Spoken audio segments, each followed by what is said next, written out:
In the last 15 minutes in the last half hour, Congo's Ebola, not an international emergency, can be controlled. WHO Congo's Ebola, not an international emergency, can be controlled. WHO in the last 2 hours. In the last 4 hours. In the last 6 hours, Ebola outbreak in Congo is not yet a global emergency. WHO says Ebola in DRC not currently an emergency of international concern. WHO finds Ebola outbreak not an emergency situation yet. WHO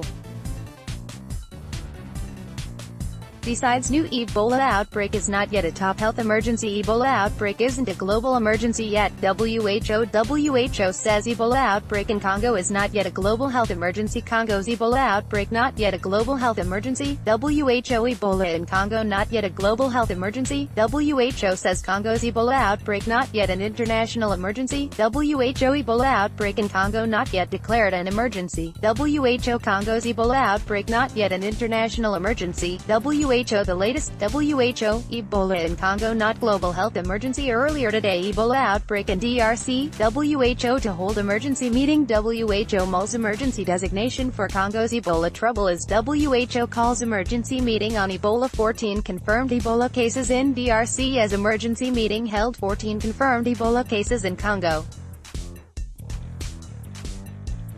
as WHO holds emergency meeting. 14 confirmed Ebola cases in Congo as emergency meeting held. WHO convenes emergency meeting as Ebola spreads in DRC. Emergency meeting called as Ebola spreads to Congolese city. Emergency health talks as Ebola spreads yesterday. WHO convenes emergency meeting as Ebola spreads in Congo. WHO mulling health emergency over Congo Ebola outbreak. WHO to hold emergency meeting on Congo's Ebola outbreak. WHO calls emergency meeting as Congo Ebola outbreak reaches city. WHO to weigh declaration of international emergency over Ebola outbreak. WHO calls emergency meeting on Congo's Ebola outbreak. In the last 7 days, WHO deploys vaccines, emergency teams to Congo's Ebola outbreak. WHO deploys vaccines, emergency teams to control Ebola outbreak. Congo, UN deploy emergency teams of specialists to tackle Ebola outbreak in the last month.